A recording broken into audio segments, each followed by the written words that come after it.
Welcome to the Seattle Sports Union podcast. My name is Abraham DeWeese. I'm back again with the Savage Nathan Savage, and the SolCal Seahawk, Rob English. How are you doing today, guys?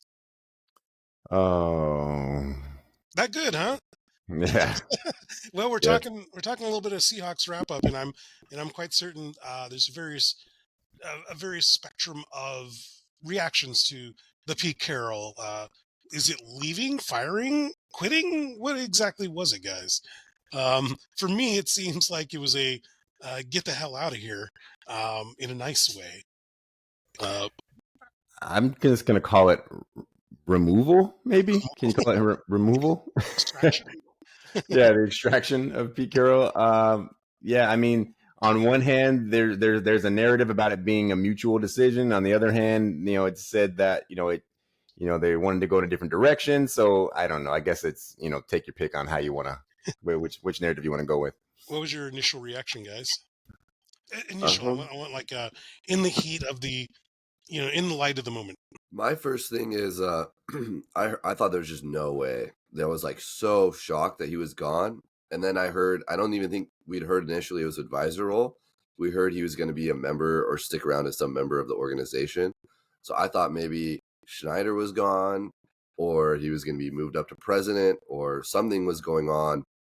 So my initial reaction was just, wow, Pete Carroll's like actually going to retire now. I thought he was saying he had so much fire left, but I guess, it's time for him to find somewhere else in the organization that's a little less stressful.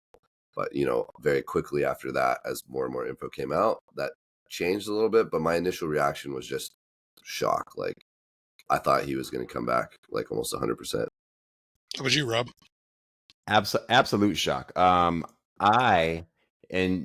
this show and otherwise and elsewhere, you've heard me say you don't get rid of the winningest coach in franchise history. You don't get rid of one of the winningest coaches in NFL history. You don't get rid of the guy who brought you to the greatest era in your franchise's existence. You just don't do that. It will never happen. They're not that dumb. And then I turn the TV on. I'm sitting at my desk, like where I'm sitting right now, and I'm working. And I have ESPN on the TV above me, as always. And then I see that ticker pop up, and there it is. Like I literally saw the first announcement, and I couldn't believe my eyes. I was, my eyes were going to make sure I'm actually seeing what I'm seeing.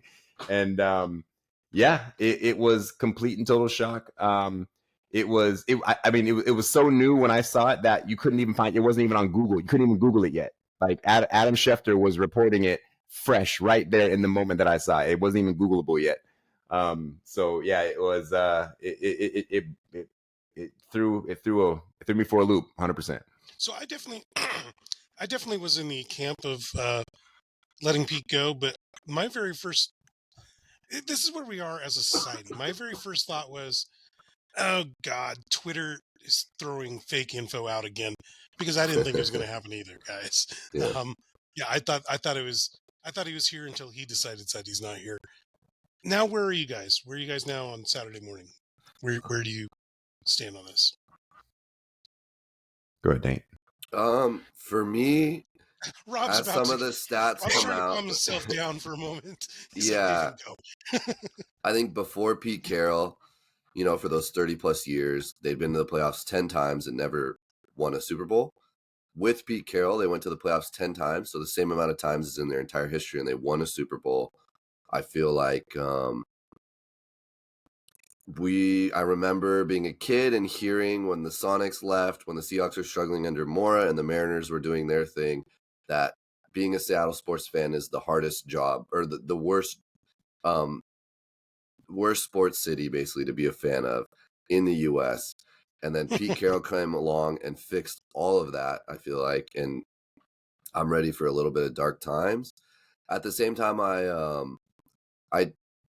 I just watched those videos of him like crying, or some of the conversation of him saying it wasn't sports people that got him out, and I'm a little worried, even in the executive positions, about what's going to happen with the Seahawks, because it feels like exactly what Rob said. Who or what kind of like group would ever get rid of the best coach in your history of a franchise, and I hope those people aren't making too many big decisions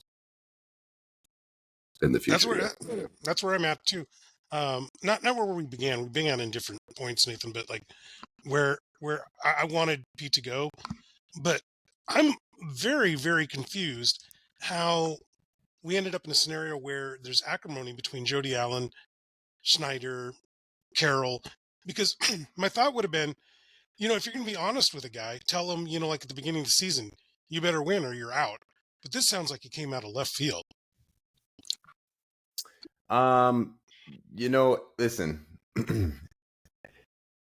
it feels almost more like the court of public opinion started to permeate into the the organization, and it may be, there's a statement about Pete Carroll kind of throwing a jab at Jody and or John about not being football people. I didn't really see it like that. Maybe for Jody, because I mean John Schneider is certainly a football guy.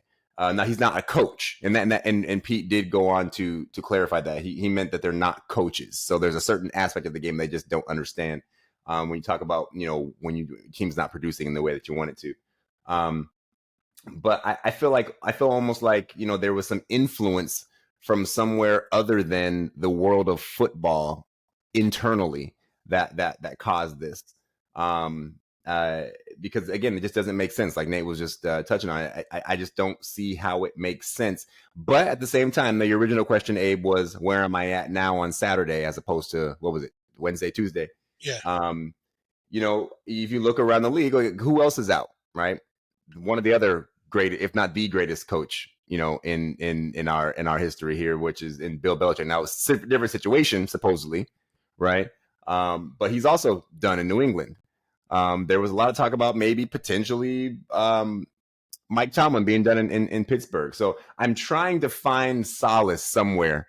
I'm having trouble.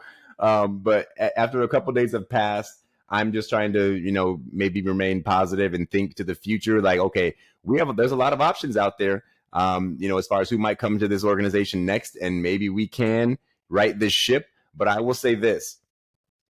I don't care how well we do tomorrow. This decision was still wrong, period. I don't care if we win the Super Bowl next year. This decision was still wrong. That's my opinion on it. So, okay, let's talk about that. Let's talk about the decision. If I'm going to go into the merit of the decision, it actually definitely makes sense, Rob, in that they were below 500 for the last 3 years. And if I look forward and if I look forward and I imagine what is the potential for this group next year, I don't see Super Bowl. Care to respond to that? Yeah, no, I don't see a Super Bowl in this team, in this current personnel grouping, right? This roster. I don't see it. I see that we have a lot of bright lights, right? We got some guys that are going to be stars. We've got some guys that are already stars that are a little older that might be on their way out potentially anytime soon. We have a good team. We have a team that's able to win 9, maybe 10 games. And if the ball bounces our way, maybe 11 games. You know what I mean? This season could have gone a couple different ways, if you really go back and rewind the tape, which is a ball bouncing here or there a couple different times, right? But listen, we've been under 500 over the past 3 seasons, sure. But I say I would rebuttal that, right, with 14 years, 11 winning seasons, 10 playoff appearances, 2 Super Bowl appearances, and 1 championship. That's my rebuttal to 3 years under 500. I mean, it goes in waves, right? You ebb and you flow. And this "what have you done for me lately" mentality, for me, I just don't like it in this scenario. I don't know, man. I won a 3-on-3 tournament at North Seattle Community College, and that was like 20 years ago.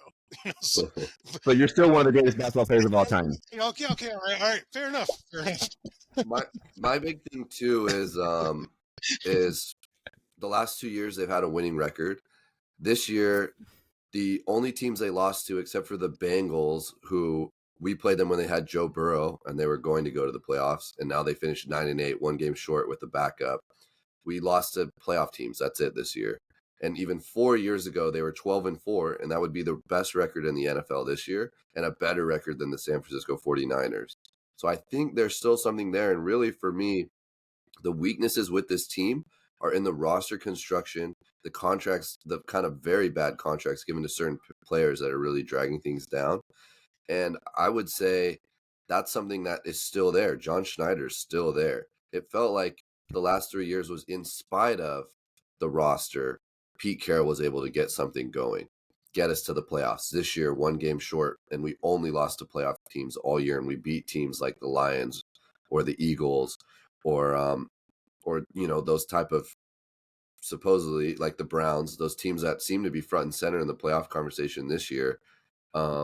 I feel like the weaknesses of the Seahawks are still sitting right there. The roster is still sitting there. The guy who designs the roster, the general manager, is still sitting there. And it's fine to throw your coach out as the scapegoat, but now, yeah, but it seems like this is because we don't know what's going to come, right? Yeah, he seems like he's in the center of this. So even if you're a coach wanting to come in like a Vrabel or a Belichick, you're going to look at the roster, Right. you're going to look at the guy running it, and seemingly wanting Pete Carroll out so he can do even more, be the guy. It doesn't seem like an even great destination for these top coaches to come to as well. So I think for me, yes, they had a losing record, but it was almost in spite of the roster, in spite of the team. And Pete Carroll was able to bring the best out of him. We made the playoffs last year after losing a potential Hall of Fame, maybe the best quarterback in the franchise. And I'm just frustrated. I would rather honestly have seen Schneider out than Carroll. I feels like Carroll's that guy who gets the best out of your players. Yeah, a couple of years ago, we had this discussion. Who do you get rid of, Wilson, Carroll, or Schneider? And I think between Rob, Matt Page, and myself, we each chose a different person as to who we wanted to see leave. And yeah, I think it's fair. It's a fair argument. Obviously Jody Allen, the owner of the company or owner of the team, made her decision, but was the right decision Carroll or Schneider? This is a tough one. It really hit the fan base. I know you guys monitor the boards, and for the Seahawk community, there is a lot of outrage. I usually, when something happens, like half the fan base, well, a third of the fan base is like never liked the bum. A third of the fan base is, you got to do what you got to do, and then the other third somewhere in the middle, right? And even I would say too, heavily, like 85%, 90% of the Seahawk fans are like outraged that Carroll is gone. Yeah, that's different, isn't it? Absolutely. And I mean, I look at it like this. I know this isn't the end all be all, but there's levels to what I call fanhood, right? There's levels to fanhood, right? There's your average fan. There's your fan who just shows up because of something to do. Then there's your students of the game, right? Which I consider myself to be, people who actually really get into the X's and O's of football. And then there's people who used to play football. There's people the guys on TV, the real windblowers, right? And when you see ESPN, NFL Network, and those guys who really understand the ins and outs of football, they are outraged. And that is what does it for me. It's okay. Forget about, John Smith, who gets done working at the shipyard all week and then, and takes the ferry over to the stadium, on Sundays. Like, yeah, okay. His word is valid as well. But when Kurt Warner and that whole cast of characters that are on our TV screens throughout the week, when they're saying the same thing, they're saying this is outrageous. Why would you do this? Why would you do it the way you did it?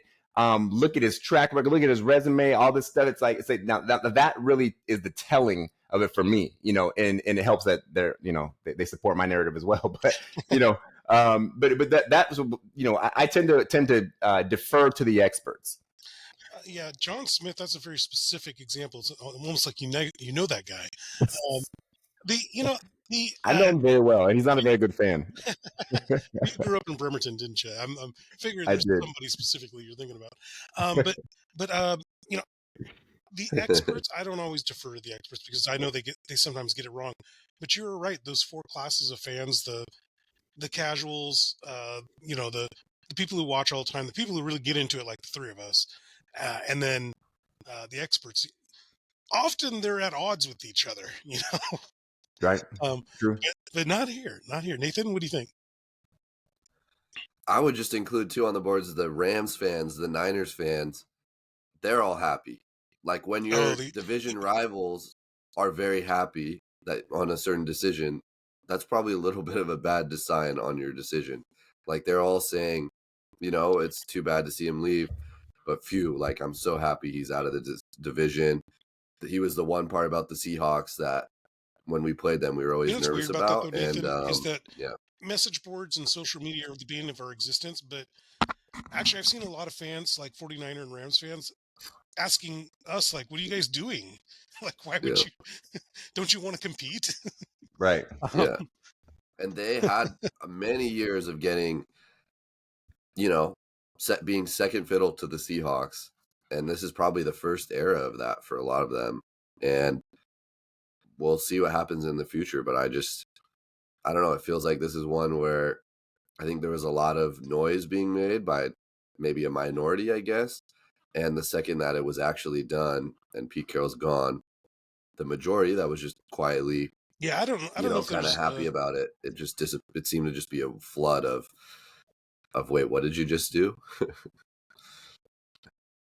Right. But I mean, even if you go to like the supermarket or you talk to a friend who doesn't watch football that much, they're all outraged about this as well.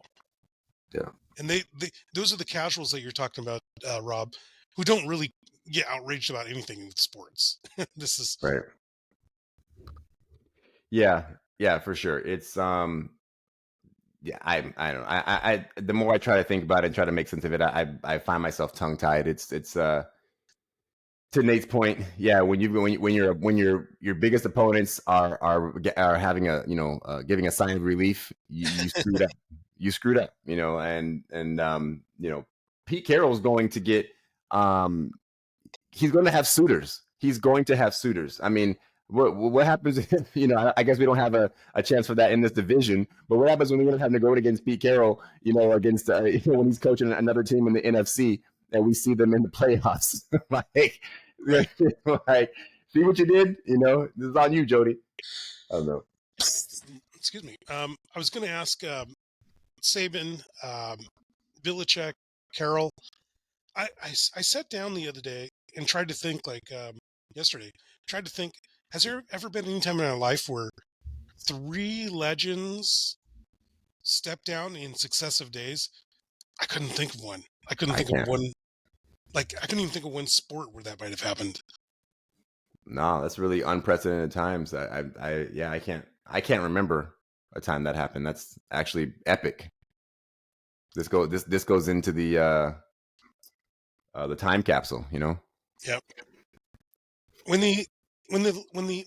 all is said and done, let's just say a couple of years from now, what is Pete Carroll's legacy with the Seahawks? For me, it's greatest ever. I mean, greatest coach of all time. We've had great coaches. We've had coaches that we've loved that were near and dear to us. Chuck Knox was, for me as my time as a Seahawk fan, Chuck Knox was the first, near and coach that you loved, right? And then then we got our next one was Mike Holmgren, right? And took us to our first Super Bowl appearance. And then Pete blew them all out of the water. So yeah, I mean it's Ring of Honor and any other honorable anything in the city of Seattle, Pete Carroll should get one. You know what I mean? Like, we should be naming our firstborn children after him, as far as I'm concerned. What about Hall of Fame? Yeah. NFL Hall of Fame? NFL Hall of Fame for sure. Yeah, I think so. I think for what he did over the course of 14 years, I mean, he to Nate's point, he kept a team that was once great. I mean, he brought a team from more or less nothing. With they used to call us the Band of Misfits or something Misfits that they used to call us, Magnificent Misfits, right, or something like that. It took these teams, the players that were late round or undrafted players, made them great in this league, won us a Super Bowl. Took us to 2, sustained success. I mean, he's right up there with the Belichicks and the other great coaches. You have to consider him for the Hall of Fame. Records that were set by this team, best defense for 3 years in a row, 3 or 4 years in a row. I mean, yeah, you have to. There's no way if you don't, burn the whole thing down. Nathan? Yeah, I think like even we were talking about Saban. Saban tried his little stint for a little while in the NFL and wasn't too successful. And I think not only is Pete the best quarterback in, NFL, or the coach in Seahawks history, I think in NFL and college history, he's the best to ever do both.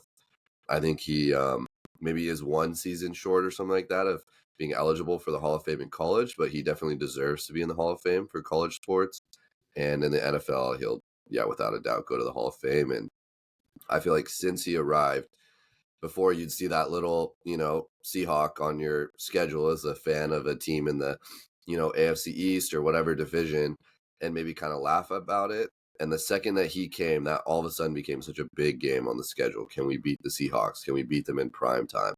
This is a tough matchup. And there's teams like the second he came, like the Eagles, that he never lost one game to the Eagles.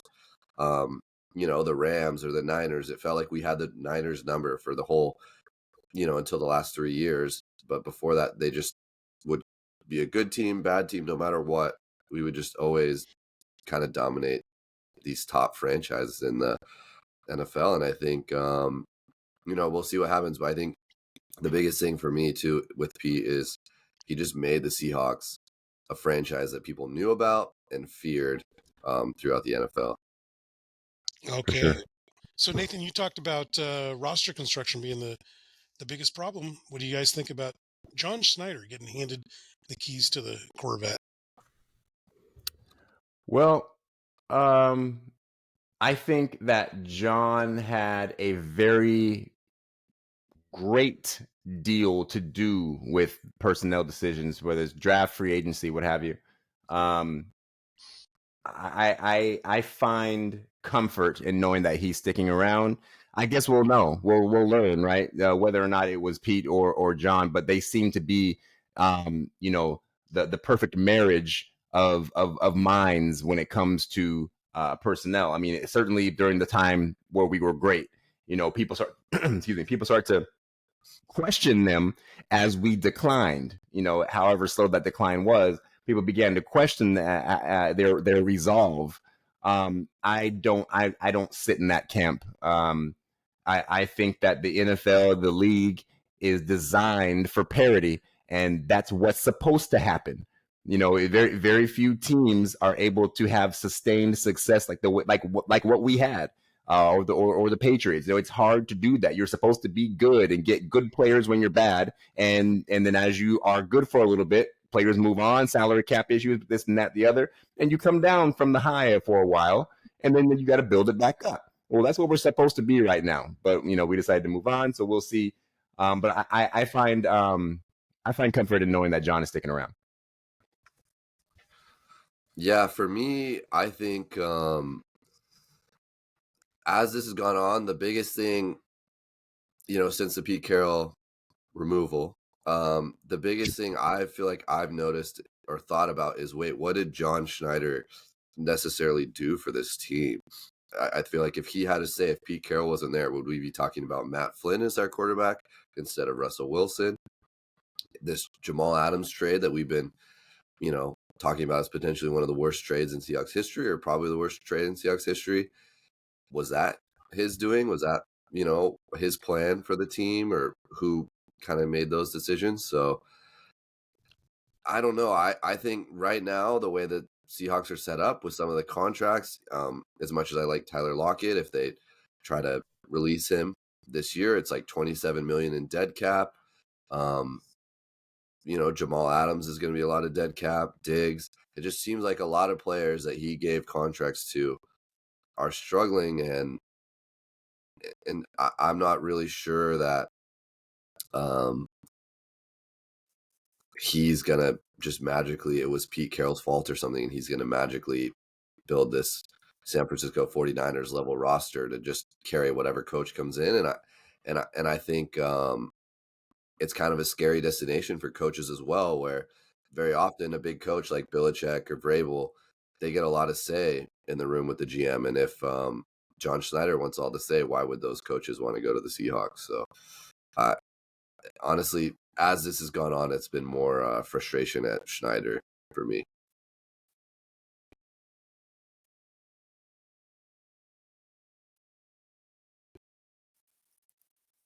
Abe, where'd you go? Oh, I had the mute button on. Sorry, I was coughing.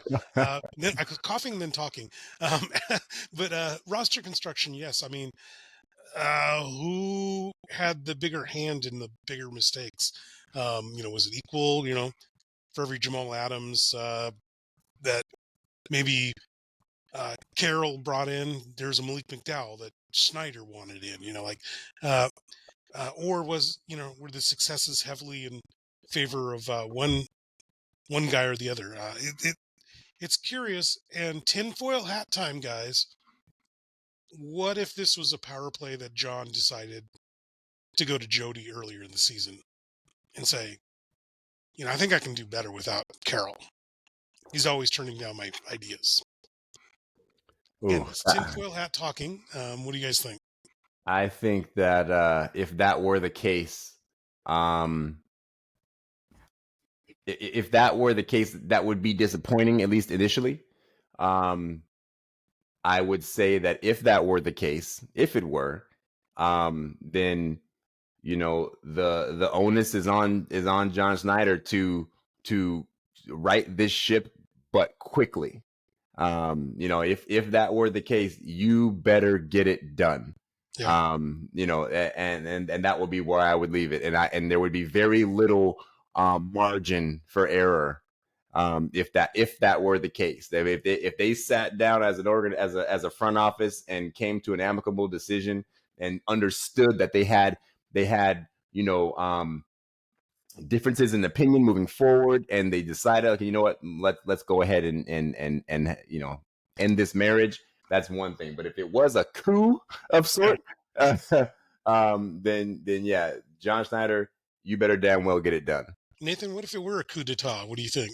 If it was, then it reminds me a lot of those Jim Harbaugh, Jed York years in San Fran, where they even made it to a Super Bowl against the Ravens, competed, NFC Championship game, the tip. That's who we were always up against. And then, the Niners GM got a little too high and mighty and said, the problem's Jim Harbaugh.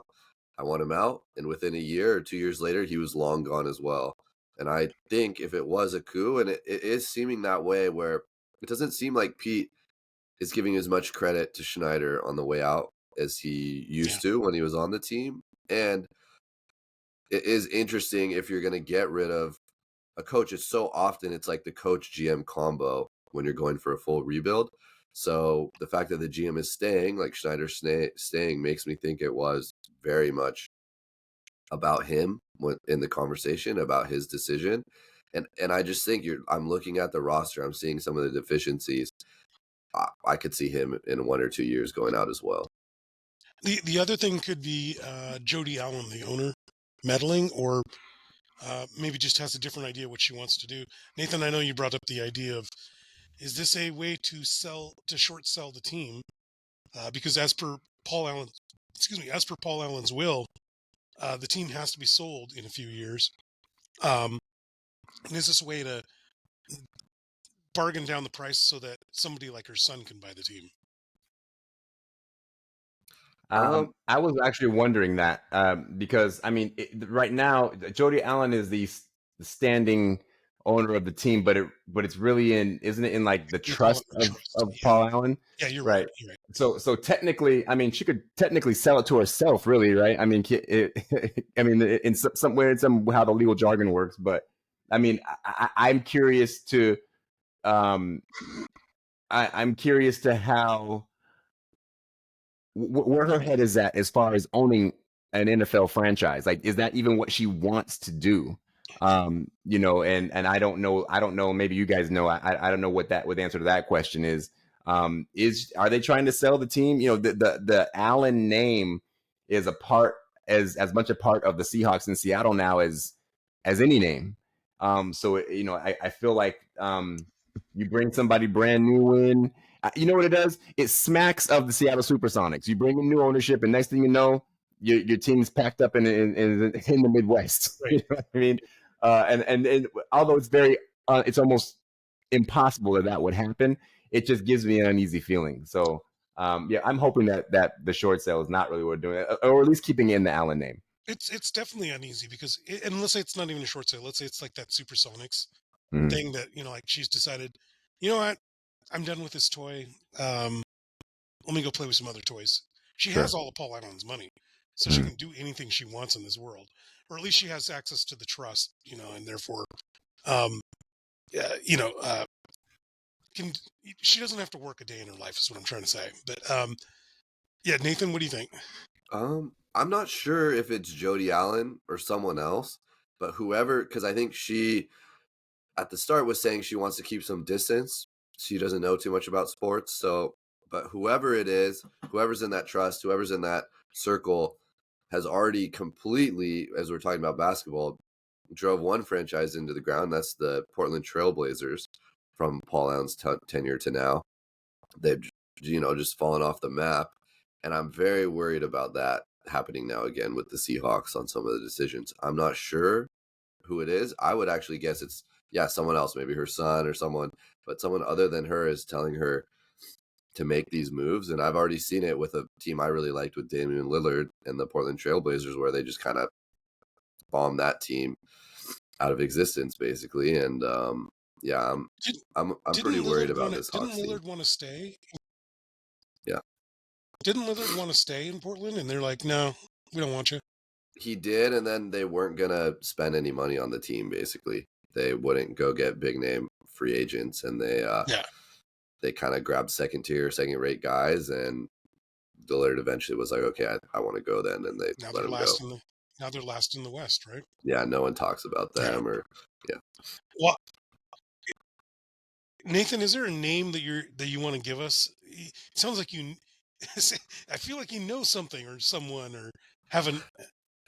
You said no. That's what's so weird about it is Trailblazers. Just Pete said non-football people, so I'm not sure who exactly it is, but I know the Trailblazers were very upset about whoever it was as well when Paul Allen passed away. And I'm not sure who it is. I'm not sure who she's listening to. I'm not sure who she has in her ear. Maybe she just, is using ChatGPT or something like that to get her answers. Maybe it's her. But whatever. I'm not. It would seem like she said she wanted some distance from sports and she was going to let other people decide. But whoever those other people are seem to either be very short-sighted or not understanding those long-term goals that like Paul Allen had, or are just purposely trying to short sell these teams. I guess we'll see in the future, whether this was a absentee ownership situation or a meddling ownership situation, or if it just, Schneider, or if it could have been Carroll too that brought this. Maybe it's a confluence of all things. Nothing can last forever. Let's go ahead and talk about the NFL playoffs here. I want to get your guys' opinions on various things. I got a topic from each of the games that I want to see what you guys think about. And let's go ahead and start with the battle of the underdogs. The Browns, Texans. I thought they were both, going to be nothing this year. And here they are with backup quarterbacks, or here they are with quarterbacks that didn't start the season in the playoffs. Which team was more impressive to you guys? For me, I've got to go Browns. More impressive because they actually looked like, a very specific part of their game was better than the rest of the league, period. Their defense, especially certainly, about midway through the league, it looked like they could beat anybody. That Cleveland defense was on point, and they still finished at the top. I honestly have Cleveland as my dark horse. I think that depending on how the games go, where you end up playing, who can you unequivocally say Cleveland cannot beat? I don't have an answer to that question. Cleveland is definitely impressive to me. And then with Flacco coming in, now that throws a whole wrench in the works. Now I don't know what you do next season, because you got what's his name? What's their quarterback? Deshaun Watson. Yeah. CJ Stroud. Deshaun Watson. Yeah, You're talking about, okay, Cleveland. Yeah. Deshaun Watson. You got Deshaun Watson there where you gave him all that money. And then in barely saw the field. And then you got Flacco in there who's just coming in as the wily old veteran and just playing football and looking good out there doing it. I think it's great when an older guy comes in and he looks calm out there. Like there's nothing out there he hasn't seen before. So he's just out there tossing the football. I think it's really cool to see that. And now you have quarterback controversies. I don't know what's going to happen next year, but I'm liking Cleveland.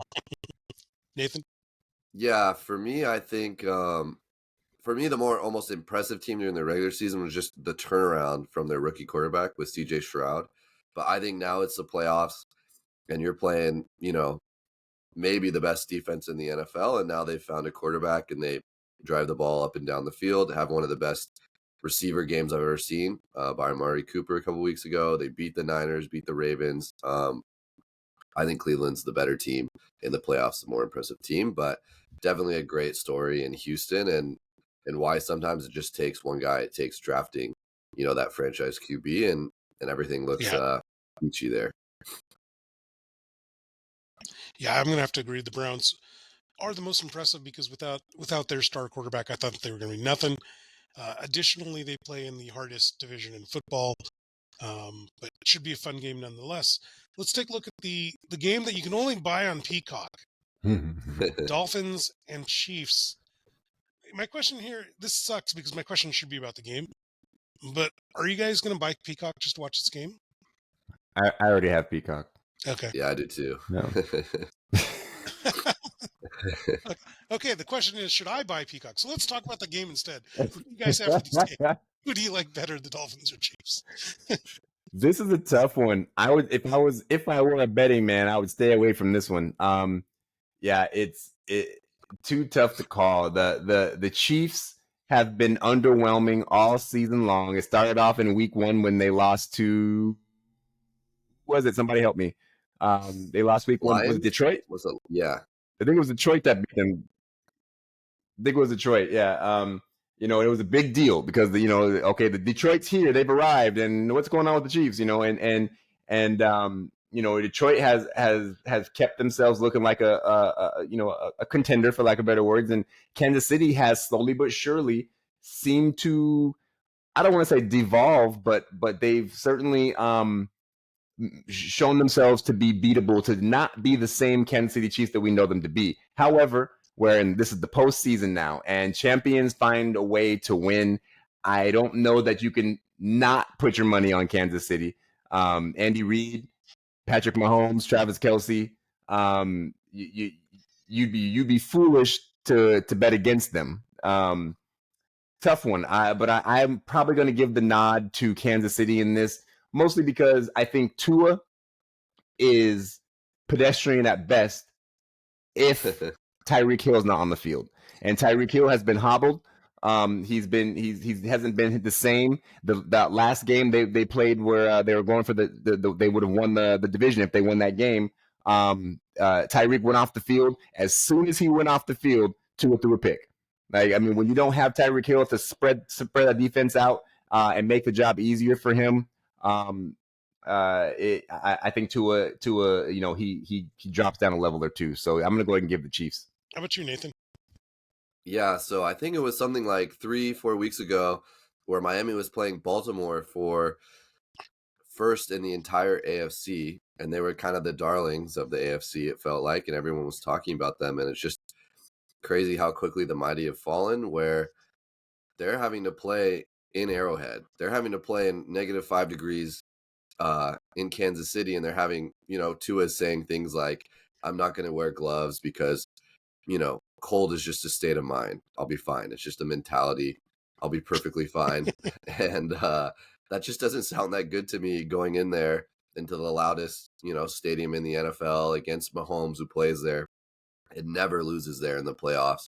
And I think in a weird way this year, Kansas City is almost a dark horse for me, where no one is really talking about them because they struggled so much. But we saw this all the time with someone like Tom Brady or Manning, is when they get into the playoffs, all of a sudden, all those stories, all those talks about this isn't the year, it kind of just disappears.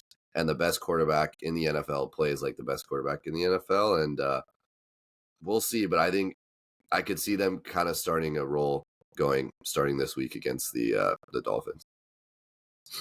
Yeah, I guess one thing you got to look at is the running game, the cold weather. Who's going to be able to pound the rock? And I think I, I think with what is it going to be like? Almost 0 degrees with a minus 10-degree wind chill. I think the Dolphins are better set up to run on the Chiefs defense than the other way around. And so I'm going to have to give it to the Dolphins on the road, which a road game to Kansas City. You know how they say most road games are 3-point decision? I think it's more like a 7-point, advantage to play in Kansas City. Maybe 10 with this cold, but I think the Dolphins do it. I think the Dolphins take the win. Now for a game that, Nathan, you actually mentioned to me has been postponed, the Steelers and Bills. When was that postponed to? I think this morning it was postponed to Monday. And a lot of things might change on Monday. I think the odds have kind of gone out the window. They're not allowing betting on it because of that. Okay. Now I wrote the question down this way, in this manner. Is this the battle of disappointing teams that have a chance to turn their season around in one game?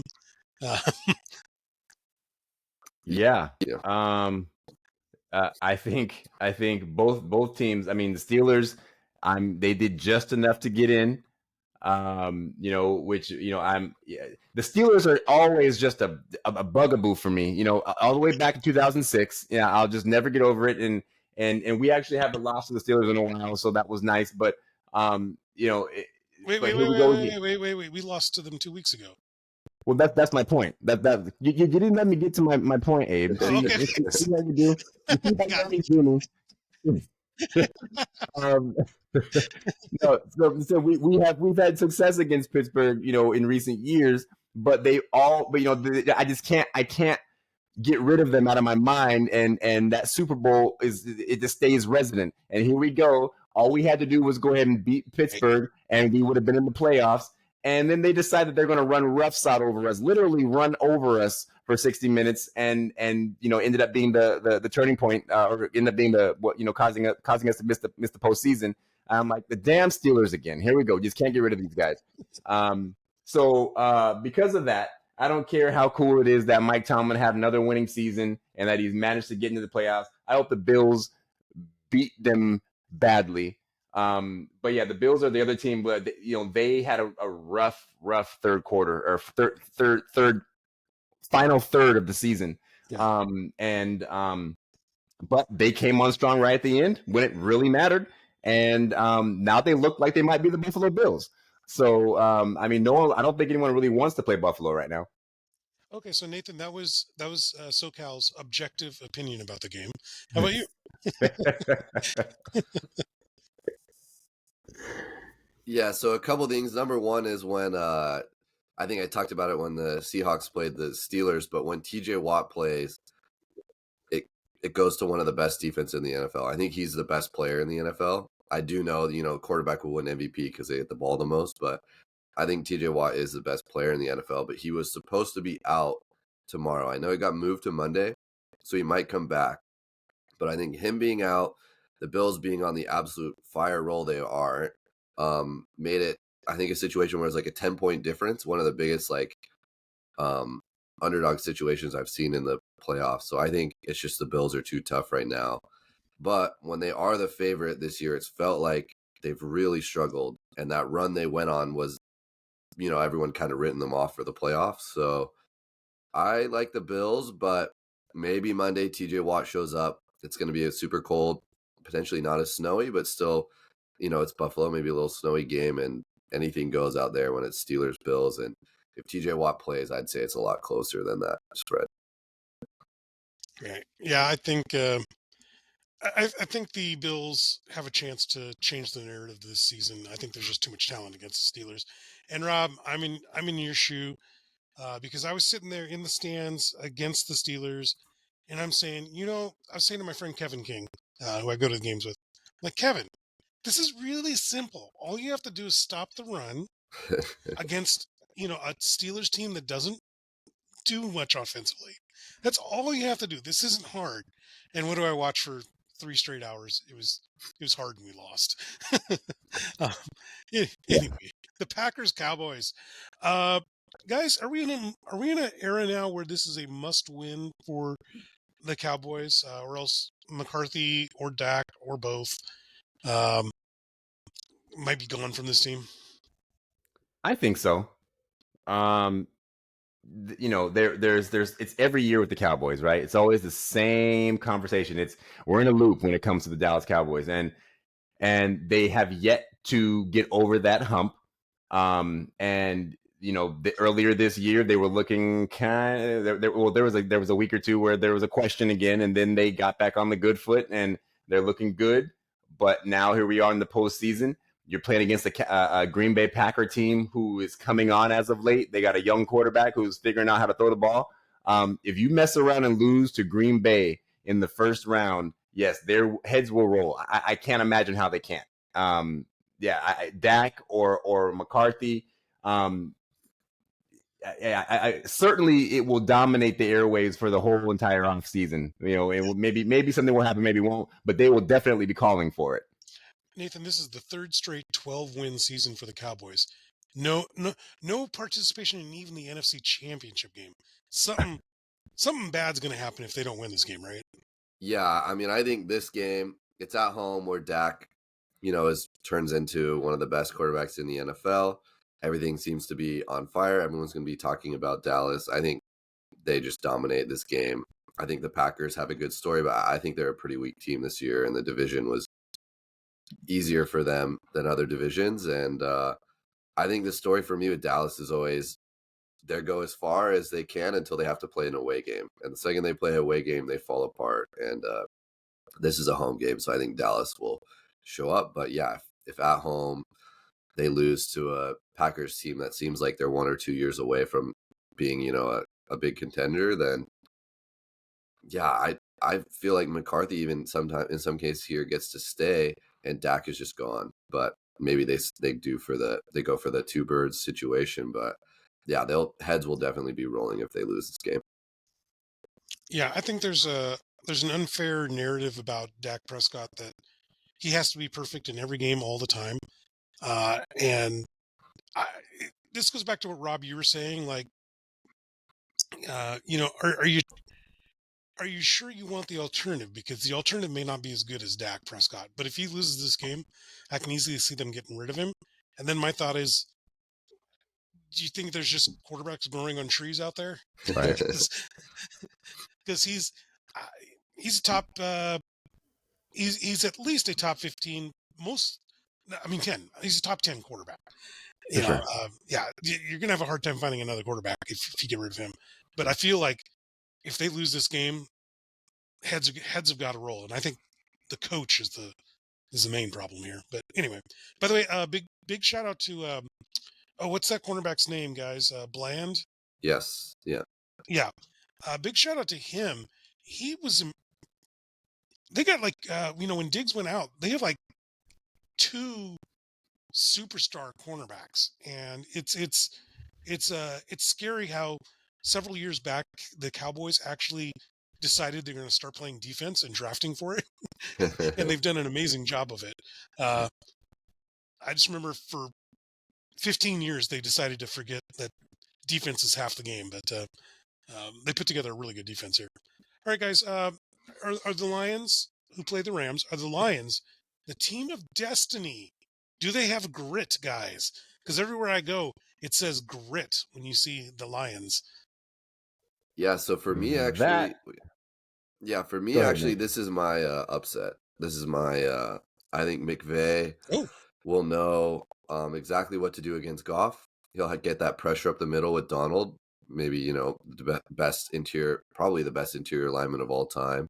And I think that Detroit team, the Seahawks beat them, other teams have beat them. They have some very glaring weaknesses. And I think the better quarterback is on the Rams. I think the the better coaches on the Rams. I think the Rams will pull this one out. And as good of a season as Detroit had, I think almost they play on any other team and that they'll be in it more. But I just feel like the Rams have got their number, and it's very unlucky on the matchup that they had to play them. So Dan Campbell brought this team from 3 wins to 9 wins to 12 wins. It sounds like Nathan does not think they're the team of destiny. How about you? How about you, SoCal? Well, first of all, the grit is probably more about the city of Detroit than necessarily about the team, I think. However, 3 what was it, 3 to 9 to 12? I mean, the team has only been on an upward trajectory, undeniable. They did, have some stumbles throughout throughout the year, but I mean, they're just good.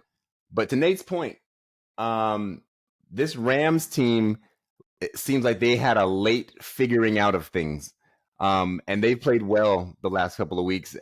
I think this is upset city right here. I don't know what the spread is on this game, but I think I might take the Rams straight up on this. It's better quarterback on the Rams for sure. McVay knows how to make that team win. They've got players at all the key positions. The Rams they're a tough team, and I hate saying it because they're a division rival, and I never want to see division rivals do good ever.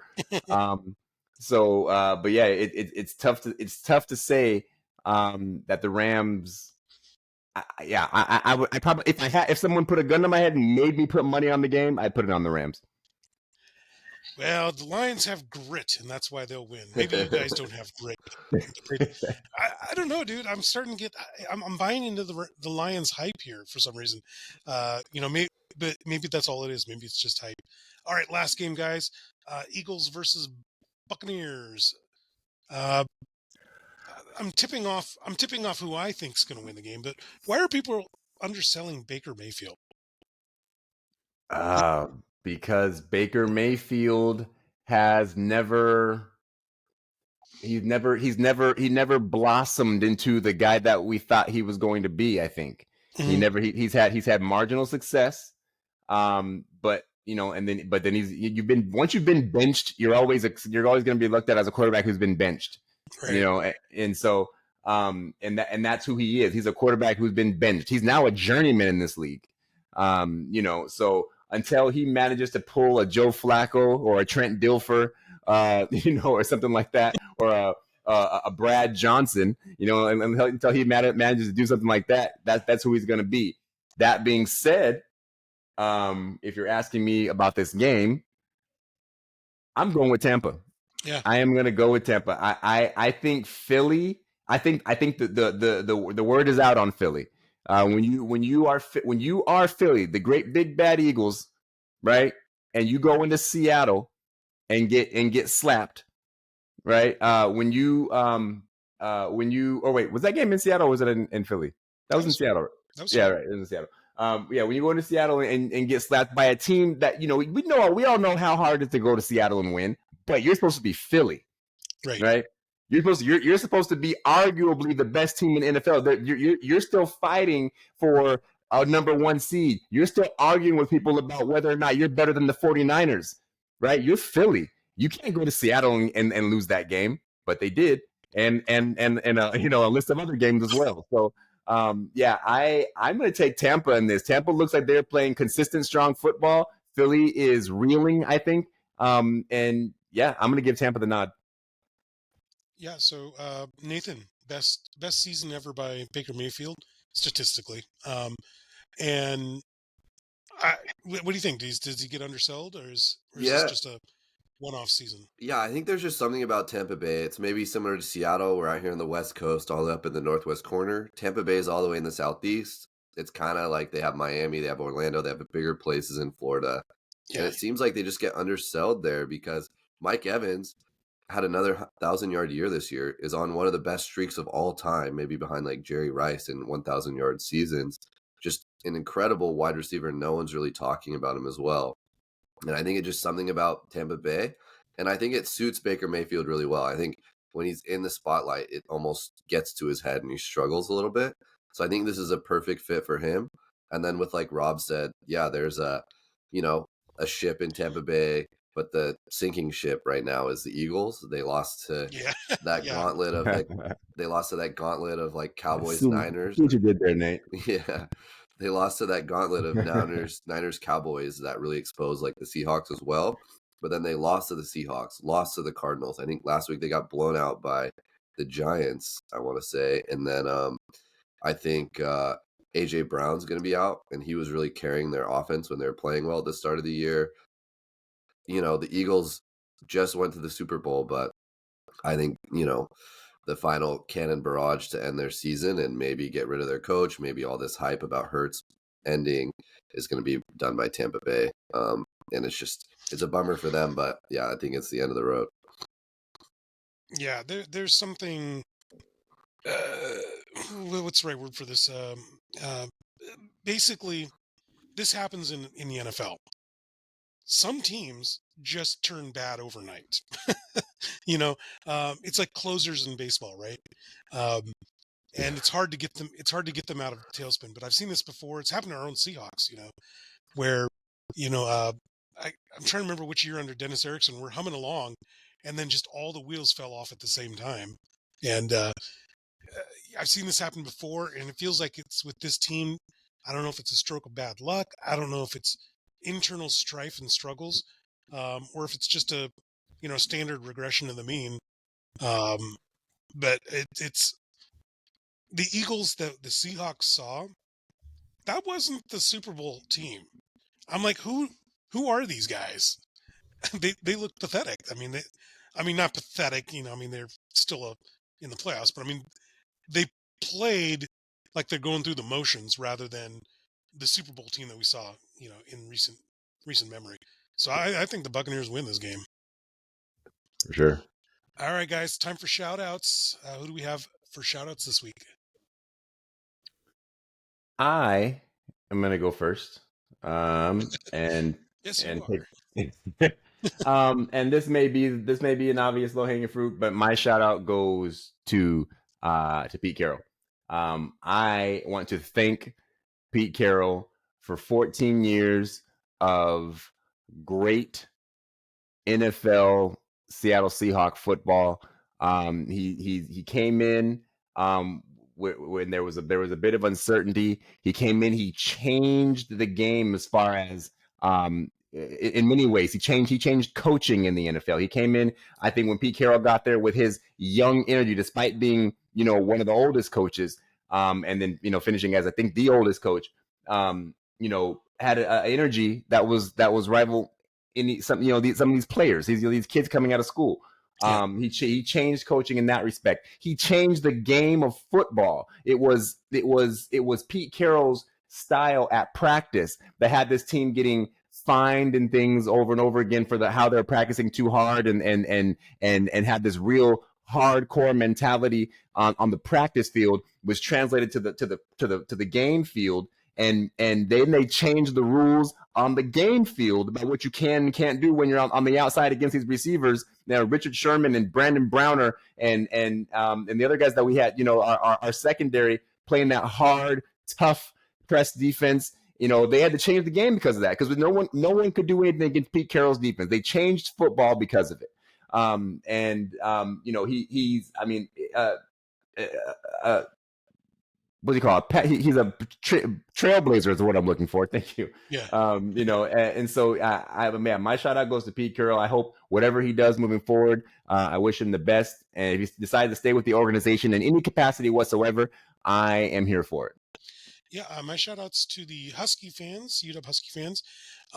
We had a legendary 2 years as opposed to the Seahawks 14 years, but we lost our head coach, different circumstances.